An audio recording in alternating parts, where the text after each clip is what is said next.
சரி, அடுத்த தகவல். பாதை டிஸ்கஷன். அதாவது நிறையா பேர் நான் பேசுகிறப்போ நிறையா பேர் மிங்கிள் ஆவாங்க. அதுக்கு என்ன காரணம் அப்படின்னா, ஒவ்வொருத்தருக்கும் ஒவ்வொரு தேவை இருக்கும். அந்த தேவைக்கு தகுந்த மாதிரியான ஏதாவது ஒரு நிகழ்வு நிகழணும்னு அவங்க எதிர்பார்ப்பாங்க. ஆனால் யதார்த்த ரீதியாக ஒவ்வொருத்தருமே ஒரு தனித்தனி பாதை தான். ஒரு பாதையில் இன்னொருத்தர் மிங்கிள் ஆகிறதுனால ரிசல்ட்டு கிடைக்கிற மாதிரி தெரிஞ்சாலுமே அது அவ்வளோவான ஒரு சரியான ரிசல்ட்டு கிடையாது. அதனால் அவங்கவுங்க பதத்தில் அவங்கவுங்க பொறுமையாக காத்திருக்கிறது தான் சரியான தீர்வு. ஓகே. சரி, அந்த வகையில் சில உளவியல் ரீதியான கேள்விக்கு நான் பதில் சொல்லிடுறேன். ஆக்டர் அஜித்குமார் அவர்களே, நம்ம இன்னும் நிறையா புக்ஸ் எழுதணும். ஓகே, அதுக்கு உண்டான ஃப்ரீக்வன்சி அமையணும். ஓகே, அப்போ தான் நிறையா விஷயம் தோதாகும். நம்ம படிக்கணும் அப்படின்னு நினைக்காம நம்ம அப்புறம் கண்டிஷனில் கொண்டு போய் அந்த புக்கெல்லாம் நீங்கள் கொடுத்தீங்க அப்படின்னா உங்களுக்கு நிறைய கேஷ் கிடைக்கும். நிறைய விஷயத்தில் நிறைய விஷயம் தோதாகும். ஓகே, சரி, அதனால் புக்ஸு ஃபோக்கஸ் பண்ணுங்கள். நான் உங்களை திரும்ப கூப்பிட்றேன். ஓகே, சரி, அடுத்த தகவல். விஜய் தேவகொண்டாரா டிஸ்கஷன். நான் தான் ஆல்ரெடி சொல்லியிருந்தேன், ஒரு 3 மந்த்தாவது கொஞ்சம் இடைவெளி தேவைப்படுது. ஏன்னா ஸ்டூடியோவில் நிறைய விஷயம் கன்சல்ட் பண்ணிட்டு தான் தகவல் சொல்கிறதுன்ட்டு தான் சரியாக இருக்கும். ஓகே, அல்லது உங்கள் தரப்புலேருந்து ஒரு 10 lakhs கேஷ் இதை கொடுத்தீங்க அப்படின்னா எதுவும் தோது பார்க்கலாம். ஓகே, அல்லது வெயிட் பண்ணுங்கள் ஒரு 3 மந்த்து. ஓகே, சரி, அடுத்த தகவல்.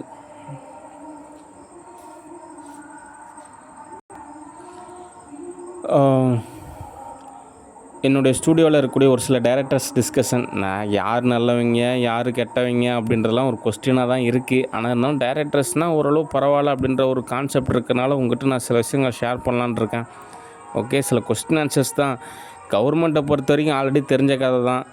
அதை நம்ம அடுத்தடுத்த சொல்கிறதுனால ஒரு பிரயோஜனமும் கிடையாது. அது வரைக்கும் நம்ம ஏதோ வேலை பார்த்தா கூட நம்ம ஏதோ சம்பாதிக்கலாம். ஓகே, சரி, அந்த வகையில் நம்ம ஒவ்வொரு படிநிலையும் கடந்து போக வேண்டியது தான்.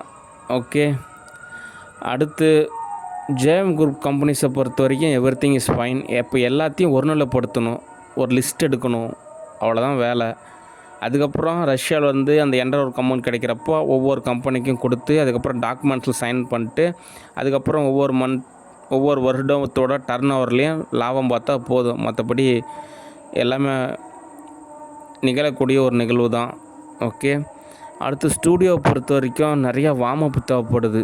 ஓகே, ஜிம்மில் என்ன சொல்கிறாங்க அப்படின்னா, நீங்கள் காலையிலையும் வாக்கிங் போகணுன்றாங்க,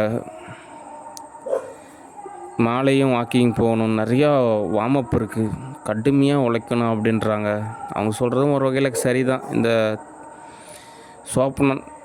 சோப்பனாங்கியால் பட்டர்ஃப்ளை அட்டாக்கு இப்போ ஓரளவு சால்வு. என்ன மத்தியான டைமில் தான் கொஞ்சம் மண்டை கஷாயம் மாதிரி முருகனை டார்கெட் பண்ணுற பேரில் ஏற்படுத்தியது. அது இயல்பு நிலை மாறினா தான் ஓரளவு சூழ்நிலை தோதாகும். ஆனால் சோப்பனாங்கியால் நமக்கு எந்த விஷயம் தோதாகாது போல் இருக்குது. சரி, அடுத்து நம்ம ஸ்டூடியோவில் வேலை செய்கிறோம், ஒரு 10 லட்சம் பேருக்கு வேலை கொடுக்குறோம், அப்ராட் கண்ட்ரீஸில் நிறைய பேருக்கு வேலை கொடுக்குறோம், எவ்ரிதிங் இஸ் ஃபைன், ஓகே தான். ஆனால் எதிர்ப்புறமாக செயல்படுறவங்க அதுக்குன்னே ஆப்போசிட்டு ஒரு சில நபர் இருக்காங்க. நம்ம என்ன செய்யணும்னு நினைக்கிறோமோ அதை செய்யாமல் தடுக்கிறதுக்குன்னு ஒரு ஆப்போசிட்டான ஒரு சில பேர் இருக்காங்க. அவங்கள மட்டும் கண்டுபிடிச்சிட்டு அவங்க விலகிட்டோம் அப்படின்னா நம்ம பாதையில் நம்ம பயணிச்சுக்கிட்டே போகலாம். ஓகே, அதுக்கு என்ன காரணம் அப்படின்னா உலகில் ரீதியான காரணம் தான். என்ன, பாப்புலேஷன் அதிகமாகிடுச்சு. ஓகே, அதனால் அந்த ஓரளவு பாப்புலேஷனை சமநிலைப்படுத்தணும். அப்போ தான் அந்த போட்டி போடணும் எண்ணம் இருக்காது, பொறாமப்படணும்னு எண்ணம் இருக்காது. சரி, இயல்பாக வாழ்ந்துட்டு போகலாமே அப்படின்ற ஒரு கான்செப்ட் இருக்கும். ஏன்னா இப்போ நிறைய பேர் இருக்கிறனால அவரை விலக்கிட்டு அந்த இடத்துல நான் ரீப்ளேஸ் பண்ணலாம். அது நிறையா விஷயம் அப்படி இருக்கும். ஓகே, பாப்புலேஷனால தான் அந்த இஷ்யூவாக இருக்குது. ஏன்னா பாப்புலேஷன் அதிகமாக இருக்கிறனால தான் நிறைய பேருக்கு நிறைய ஆப்பர்ச்சுனிட்டி கிடைக்க மாட்டேங்குது. ஏன்னா நிறைய குழப்பம் இருக்குது. அந்த குழப்பமெல்லாம் சால்வ் ஆகணும். ஓகே, அதுக்கு தான் சரியான பக்குவம் அப்படின்றது அவசியம். ஓகே, அதனால் நம்மளுடைய செயலுக்கு யாரும் புறம்பாக செயல்படக்கூடாது. அதை நீங்கள் சரியான விதத்தில் கவனிக்கணும். ஓகே, ஏன்னா இப்போ நமக்கு சரியான ஒரு பாதையில் போயிட்டுருக்கோம். அந்த பாதையில் யாரும் இடையூறாக ஏற்படுத்தக்கூடாது அப்படின்றதுலேயும் நம்ம கவனமாக இருக்கணும். ஓகே, அதை நீங்கள் மறந்துடவே கூடாது. ஏன்னா நம்ம ஒரு சம்பாதிக்கிறோம், ஸ்டூடியோவில் வேலை செய்கிறோம், எவ்ரிதிங் இஸ் ஓகே தான். ஆனால் பாதுகாப்பு அப்படின்றது மிகவும் தேவைப்படுது. ஓகே, சரி, அடுத்து ஒரு உளவியல் ரீதியான ஒரு ஃப்யூச்சரான தகவல் தான். ஆக்டர் விஜய் ஒரு நாள் நைட் ஷிஃப்ட்டு டியூட்டி பார்த்தாரு, அதே மாதிரி ஒரு நாள் இல்லை ஒரு நாள் நானும் நைட் ஷிஃப்ட்டு டியூட்டி பார்க்குற மாதிரி இருக்கும். அப்படின்றப்போ நான் அப்ராட் கண்ட்ரீஸில் ஒர்க் இருக்கும், அதை நான் தோது பார்த்துக்குவேன். நான் சொல்லிடுவேன், இந்த மாதிரி இந்தியாவில் இருக்கிறவங்களாம் தூங்க போங்க அப்படின்னா நீங்கள் தூங்க போயிருங்க. ஓகே, ஏன் அப்படின்னா நான் இன்றைக்கி நைட் டியூட்டி பார்க்குற அன்றைக்கி நீங்களும் எல்லோரும் சேர்ந்து நைட் டியூட்டி பார்த்தீங்க அப்படின்னா அடுத்த நாள் காலையில் யார் டியூட்டி பார்க்குறது அப்படின்றது ஒரு கொஸ்டினாக போயிடும். ஓகே, அதனால் நான் என்னை பேலன்ஸ் பண்ணிக்குவேன். ஓகேன்னு இருந்தாலும் தகவல் சொல்லிடுவேன். இருந்தாலும் ஒரு ஃப்யூச்சருக்காக நான் முன்கூட்டியே நடக்கக்கூடிய ஒரு நிகழ்வுக்கு நான் இப்போவே பதில் சொல்கிறேன். அதை நீங்கள் சரியாக புரிஞ்சுக்கணும். ஓகே, அடுத்து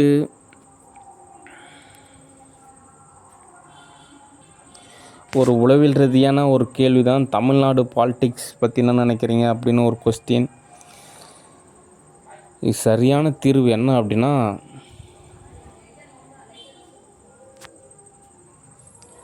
ராஜாங்கம் அப்படின்ற ஒரு நிலை தான் சரி. ஓகே, அதாவது அந்த காலத்தில் நிர்வாகம் செஞ்சாங்கள்ல ஒரு நபர், அவர் தன்னுடைய அமைப்பில் அந்த நாட்டை நிர்வகிப்பார். அந்த ஒரு முறைக்கு பேர் மன்னராட்சி, அரசாட்சி, ராஜாங்கம், இந்த மாதிரி நிறையா பேர் இருக்குது. ஓகே, அந்த மாதிரி ஒரு நிலை மட்டும்தான் சரியான ஒரு தீர்வாக இருக்கும். ஏன்னா ஜெனட்டிக்காகவே அப்படி தான், குமரி கண்டத்துலேருந்து எல்லாம் இந்த மாதிரி தான் ஒரு கான்செப்ட்டு. ஓகே, அதனால் எந்தெந்த நிலப்பரப்புக்கு எந்தெந்த மாதிரியான அரசியலமைப்பு நிர்வாகம் அப்படின்றது தான் சரியோ அதன்படி தோது பார்த்தா தான் சரியாக இருக்கும். அதனால் பாலிட்டிக்ஸை பொறுத்த வரைக்கும் அவங்க இவங்க நல்லா எதுவும் சொல்ல விரும்பலை. ஓகே, அதனால் டோன்ட் மிஸ் அண்டர்ஸ்டாண்டிங். ஓகே, சரி, அடுத்த தகவல்.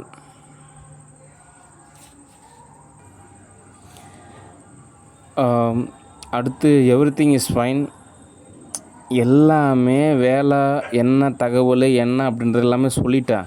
ஓகே, ஒவ்வொருத்தருக்கும் ஒரு தொழில் இருக்கிற மாதிரி என்னோடய தொழில் சினிமா தான். ஓகே, அதனால் எனக்கு கொஞ்சம் அந்த சூழ்நிலையில் பதம் பக்குவம் அப்படின்றது எனக்கு தேவைப்படுது. யாரையும் இடையூறு ஏற்படுத்தாதீங்க.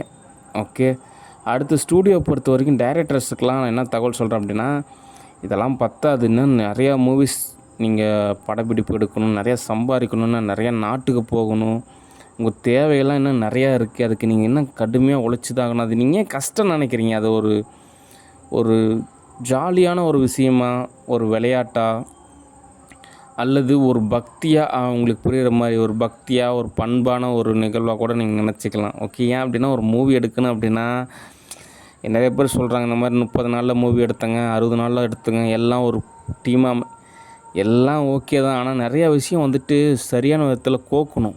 ஓகே, அதுக்கு வந்து நிறைய விஷயம் கன்சல்ட் பண்ணணும். ஒரு டைரக்டர்னால் ஒரு மூவி எடுக்கணும் அப்படின்னா நம்ம ஒரு வருஷம் ட்ராவல், அந்த ட்ராவலில் நம்ம வந்து ஒவ்வொரு லிரிக்ஸையும் நம்ம கரெக்டாக அந்த ஒவ்வொரு பாடல் வரிகளை நம்ம கண்டுபிடிக்கணும், நிறைய லொக்கேஷனுக்கு போகணும், நிறையா விஷயம் டிஸ்கஸ் பண்ணணும். அப்போனா தான் எல்லாமே சாத்தியமாகும். ஓகே, அதனால் சம்பாதிக்கிறது அப்படின்றதுக்கு தகுந்த மாதிரியான உழைப்பும் இருக்குது. அதுக்கு நீங்களாம் நேரில் வரணும். இப்போ இருந்தே வார்ம் அப் பண்ணால் தான் சரியாக இருக்கும். கடைசி நேரத்துலலாம் நீங்கள் தோது பார்க்கலான்னு நினைக்கிறதுன்றலாம் எப்பயுமே தோதாகாது. அதனால் இப்போ இருந்தே எல்லாமே ஒவ்வொன்றா ரெடி பண்ணணும். அதுக்கெலாம் நீங்கள் தான் ஓரளவு காசு செலவு செய்கிற மாதிரி இருக்கும். அதுக்கப்புறம் ப்ரொடியூசர்கிட்ட வாங்கி நான் உங்களுக்கு தேவையான காசு கொடுத்துருவேன். அதனால் எல்லாம் கொஞ்சம் மூவ் பண்ணுங்கள்.